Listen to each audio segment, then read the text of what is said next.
Hello everyone, I am Joshua Jenner and I am a software engineer in Hong Kong, and I also have a passion for game development. So I do game development as a hobby on the side, and I recently, well not so recently, last year I released a game on itch.io and it's called Kojum Combat Ball. It is a local multiplayer game that mixes fighting with football. This presentation will be about the game's development, how the mechanics shaped up over time, and the lesson I learned making this game. So, as I look back over the years, I have selected 5 tips. Yeah, I have 5 tips for anyone who wants to make their sort of first small but also bigger game. Because as I was starting my game dev journey, the number one piece of advice that everyone tells me, if you want to make a small game, you should just join a game jam, right? If you want to make a small game, you limit your time to just a day, 2 days, maybe even a week. But if you're like me and you've done a bit of programming, you've done a bit of art, you want to try and make something small but also not too small. I don't want to spend just a week on a game. I want to spend a few months making something, right? So I have a few tips on how to define what a small game could be for you if you're just starting out, right? So my first game dev tip is how to define a small game, but not just for game jams. Don't define a small game by just choosing a small amount of time. You can define a small game by following these tips. So the first tip that I have for you is don't make a game that has online multiplayer. Right? So making a single player game is very difficult. Making a multiplayer game is 10 times harder. You are adding layers and layers of complexity that can be incredibly frustrating if you don't know what you're doing. Let's say, for example, you're a senior networking engineer at Amazon, you've been working 10 years, and you know networks like the back of your hand, right? The next problem you would have is playtesting. So if you're making a multiplayer game, and this is an issue that Mediatonic has, the creators of Fall Guys. In Fall Guys, you need up to 60 players to start a match, right? So if you want to playtest, if they wanted to playtest their games, they need to get 60 players online at the same time. It is super, super difficult to get people together at the same time. I'm sure Jeremy or Jonathan can tell you that getting even 10 people together is very, very difficult. So this was an issue that I had when I was trying to playtest my game, because even though I didn't do online multiplayer, I did local multiplayer. So I didn't need to just get 10 people together at the same time. I needed 10 people together at the same time in the same location, ready to go. Making it a local multiplayer game, I couldn't playtest my game as often as I wanted because I had to keep getting people to come and playtest my game. So yeah, if I were to do it again, I probably wouldn't do local multiplayer. Next tip, if you want to make a small game, is don't do something that's very content heavy. So in a game you would have systems, and then you feed content into those systems. So for example, a fighting game would have a character system, and each character can move, jump, and attack. And the content that would go into those systems, different sounds, animations, different movesets, and adding tons and tons of character fills out that system to give the game some value and replayability. Another example would be a quest system. So you have the ability to do quests, and the content that goes into the quest system would be the writing, the tasks that you do, and you need tons and tons and tons of story and writing and missions to be able to fill out that quest system and make it interesting and replayable, right? And the reason why you don't do a game that's content heavy is because it just takes too much time to make all this content, right? If you're just starting out, you're by yourself, you're with a small team, it takes way too much time to make all this content. Larger games have entire teams dedicated to just making content. Don't try to make a game that's too content heavy. But if you do decide, for example, that actually no, I still do want to make a game that needs a lot of content. For example, you might do a puzzle game, for example. If you make a puzzle game, you have your puzzle system, but you need maybe 100 puzzles to make that game complete, right? You have to make all this content. If you want to make that kind of game, just decide early on that you're going to cut the content down. So maybe decide that you'll do maybe 20 puzzles instead, and just make that decision, and that way you'll be able to ship the game and consider it done. And so this is also an issue that I faced during my game. When you're making a game that's local multiplayer, you need maybe a handful of maps, like a dozen maps, to make the game replayable. And I wanted to make about 6 to 8 maps in the game development.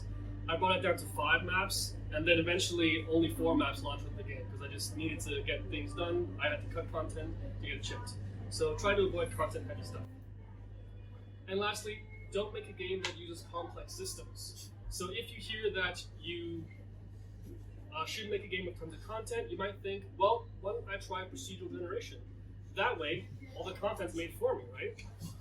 But don't do that. This last point is pretty subjective because it's hard to define exactly what a complex system is.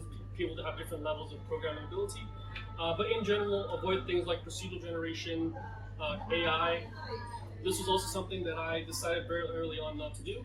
Local multiplayer games usually have bots to play, so that you can play a multiplayer game solo. So like Mario Kart, you would have bot racers. But I decided that I wouldn't do that, and this allowed me to ship the game in a reasonable amount of time. I decided not to do AI. So let us watch the trailer now. So I have the idea of Kojum in my head. So let's watch the trailer together, so we all understand what I'm thinking about when I try to make this game.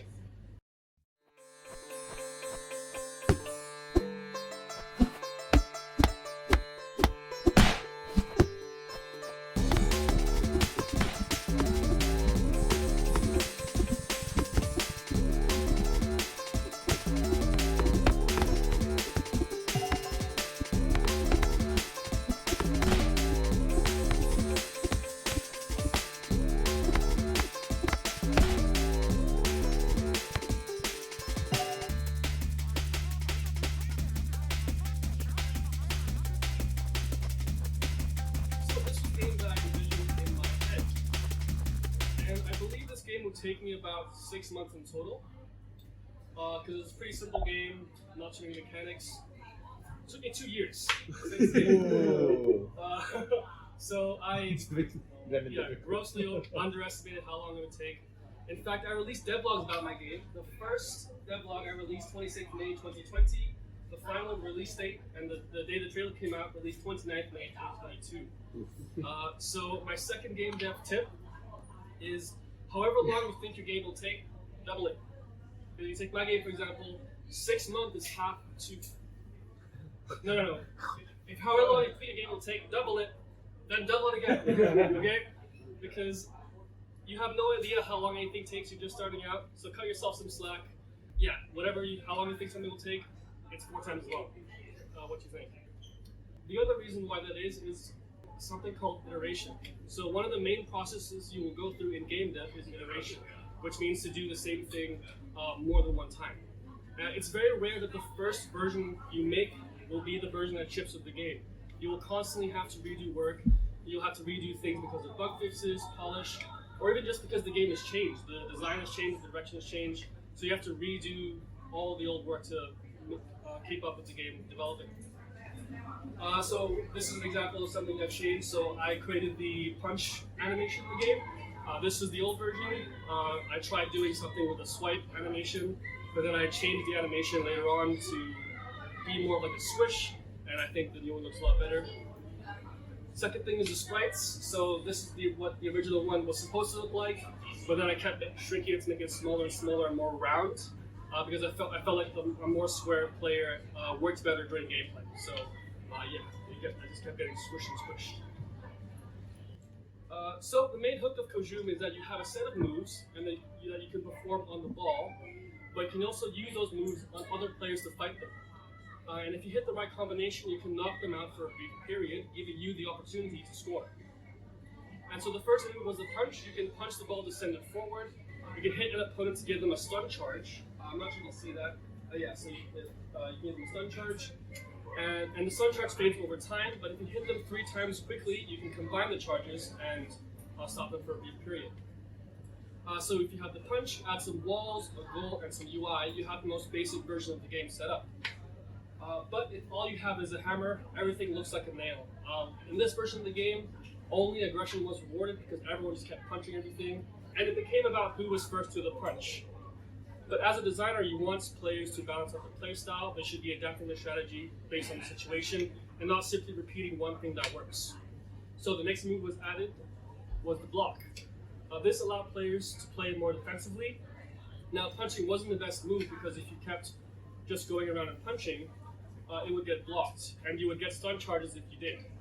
Now there's a bit more strategy to the game. You can walk up to someone and try to bait a block, then hit them right afterwards. And if you think someone's trying to bait you, you can just simply hit them first.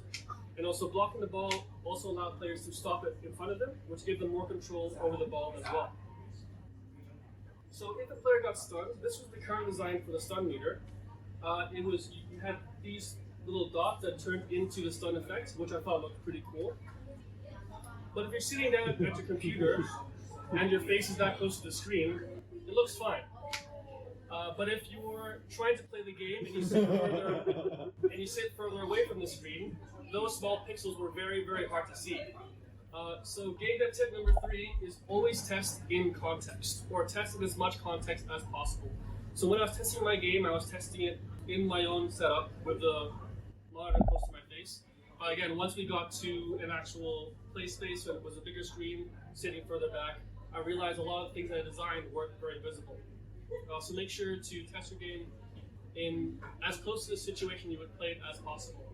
So if you have a mobile game, for example, don't just shrink down the screen on your computer, put it on your phone, try to play it on your phone, see what it would actually play like with your thumbs. Blocking part of your screen, you might see that you have to move things around. So always test in context. So then I changed, so I realized the stun meter was too small. I changed it to be a meter which is much bigger and easier to see. I also fixed the general visibility of other players. So now there's a black outline around the players. So when you're sitting further back, it's easier to keep track of everyone in your peripheral vision. And this heavily improved the clarity, but the gameplay still had 2 issues.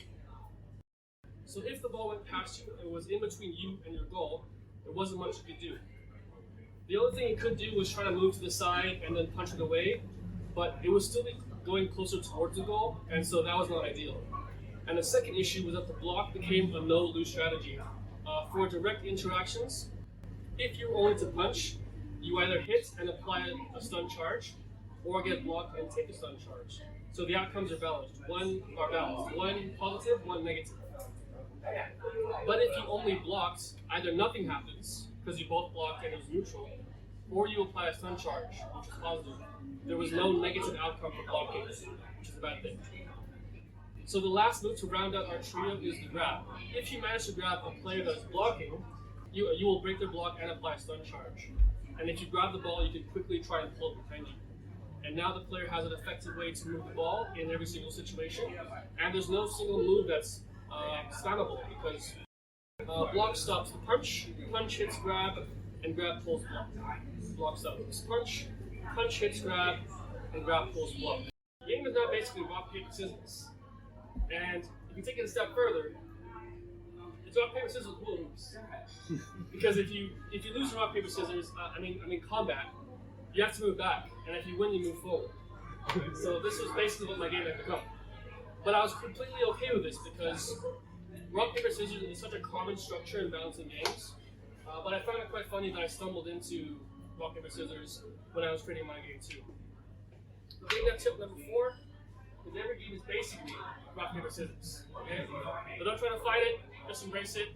Every game is rock, paper, scissors.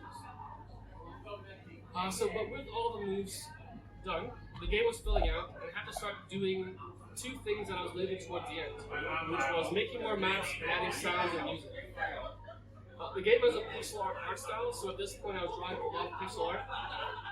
Not for my game, in general, and I found that my skills had actually improved more when I was drawing a variety of things, rather than just stuff for my game. So the actual game dev tip number 4 is develop your skills outside of games, because that way it gives you more ideas and more inspiration rather than just focusing on games. Something similar happened when I was creating the sounds for the game. I was already looking towards other games for inspiration, and I had something that I thought sounded okay, but I wasn't really happy with it. I was only when I started looking towards action movies and listening to the sounds of movies like John Wick, for example. That's when I started getting some better inspiration, and I ended up making better sounds for the game than if I just had only looked at other games for inspiration. So developer skills outside of games, whether it's code, music, art, writing, do different things other than just games. So with more maps added and the sound design complete, the game was very, very close to done. I did some more play tests to look for bugs. And at this point I realized that there was some skill expression in scoring goals and combat, but not so much in movement. Another issue was that if you were stunned, there wasn't any way to catch up to other players because everyone moved at the same pace. so there wasn't any way to get to the other side of the field. So then I added a dash mechanic, which gives you a burst of speed in a direction. Of course, I needed to limit this somehow, or else everyone would just be dashing constantly. But I didn't want to add another resource because I felt like it would make too much clutter around the player. So the resource became the stun charges. You can stun yourself, but every time you dash, you give yourself a stun charge. So you can dash up to 2 times. And this gives movement a bit of skill expression because you can either dash 2 times quickly to get to the other side very fast, but you leave yourself more vulnerable. Or you can dash once, which moves you less, but you are less vulnerable at the same time. And like all the moves in the game, the move itself isn't very hard to execute, but knowing when and where to use the right move is where mastery is achieved. And so then, all the moves are done, the maps are complete, the sounds are made. The last thing to do was to record the trailer and ship the game. So I released the game for free on itch.io. And looking back over the whole journey, my last game dev tip number 5, would be to enjoy the process and take loads of pictures along the way. Creating in a game is challenging, so make sure you find a pace and process that is sustainable for you, and something that you can have fun doing. And if there's one thing I did more of, is that I wish I recorded more and took more screenshots of that game while it was in development. The best thing that I have is this one time lapse of myself making a map for one of the games. And I mean, that looks so cool, right? Yeah. And I wish I did that for the other maps. I wish I did that for all the other parts of the game. So take lots of screenshots, record. It's so fun to look back and see how your game has progressed. And that's it. That was my last tip.